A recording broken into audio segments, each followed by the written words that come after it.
Hey there, Azriel. Zach over at Feel Free to Argue.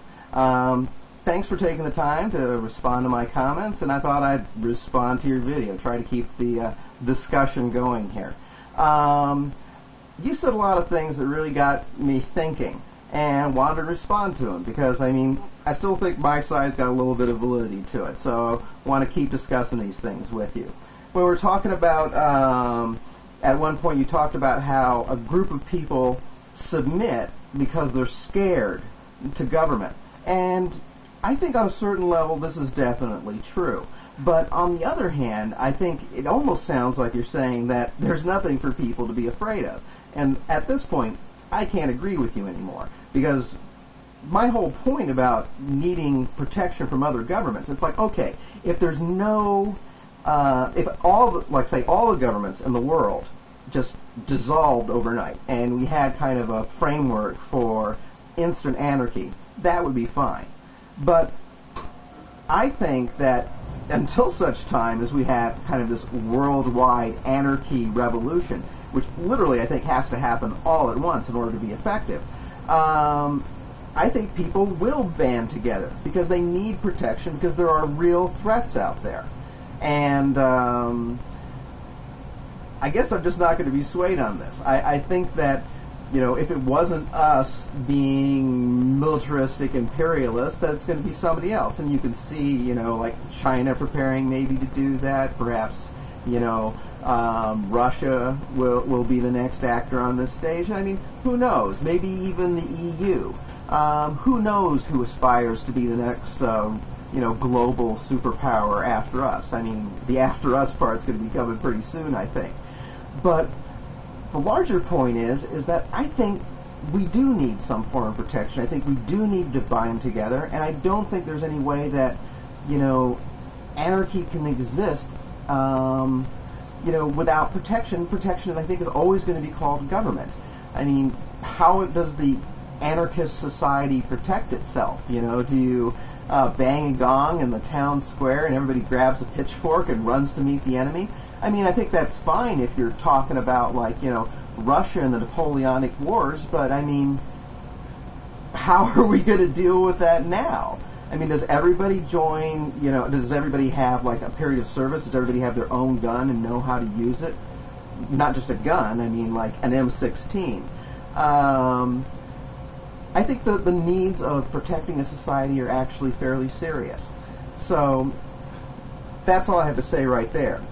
At one point, you were talking about how it doesn't matter, you know, what the government is, you're still, you know, a slave. And you said something very funny at one point. Is the U.S. a better slave master than Nazi Germany? Probably. But I say, why stop there? I mean, let's go a little bit farther with this. While we may be a better, you know, slave master than Nazi Germany, we're not half as good a slave master as, say, Denmark. In fact, I think in Denmark, being a slave is so cushy that you might even forget from time to time that you're a slave. And once again here, I'm using your terminology, you know, of slaves and slave masters, but I don't really believe it at this point, because when you get to a society that's like Denmark, I don't think you're really a slave anymore. You're actually a citizen being treated by your government the way a citizen wants to be treated. And I think, you know, some of these more liberal, you know, socialist-style democracies are actually where I think, you know, I would like to evolve as a country, but more on that later. Later on, you're talking about, you know, divide and conquer and how the government excels at divide and conquer. And I totally agree with you on this point.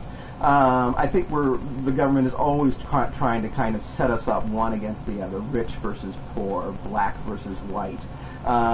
There's so many dividing lines, you know, religious versus, you know, a-religious or atheistic. I mean, there are all these dividing lines. There are constantly people trying to pit one group against the other. And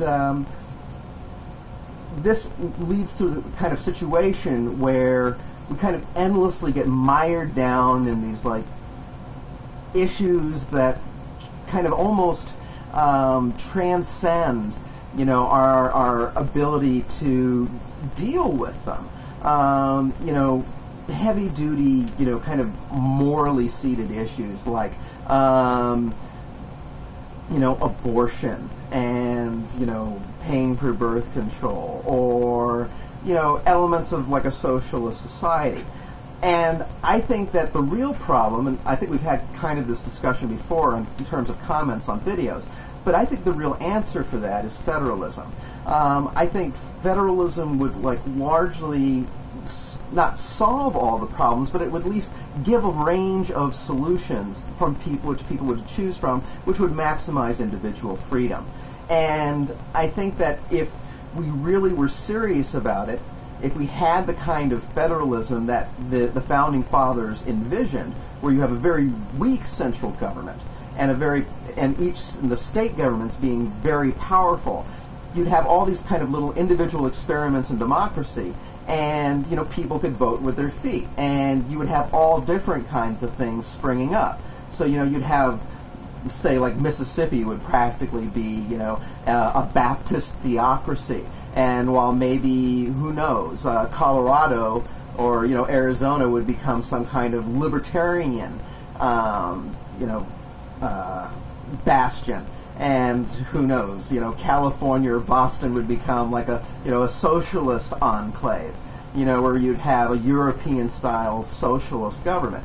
And I just think all of these different things should be allowed to evolve separately so that we can, you know, have a very, you know, kind of vital discussion in the country about what is and isn't effective. And part of the problem, I think, is, you know, a lot of these ideas really should be tested out wholeheartedly. I mean, and I think, you know, people would pony up to, like, you know, try different experiments.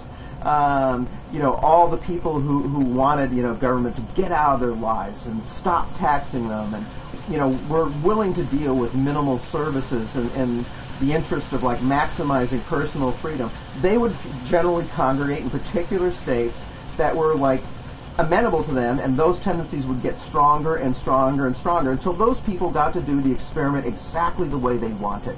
And we could see where, you know, that leads to in kind of an American-style democracy. And, you know, people would get to try out all the different experiments, and we could learn from one another. And we could say, hey, you know, maybe the people in Massachusetts say, hey, those theocrats down in Mississippi have a good idea about one or two things. And, you know, there could be exchanges and dialogues. People could, like, think, oh, well, you know, I moved to, you know, Massachusetts because, you know, I wanted to live in Denmark, but honestly, I can't hack these taxes. I'm going to go to Mississippi. And I think there are ways to fix what we have. And I don't think there's anything else that we're ever going to see. So I think the answer really is a combination of federalism, decentralization, and a massive increase in the transparency of government. And that's the last and probably most important element, because part of the reason is I don't think a lot of people know much about the government. Well, I think there's two parts of it.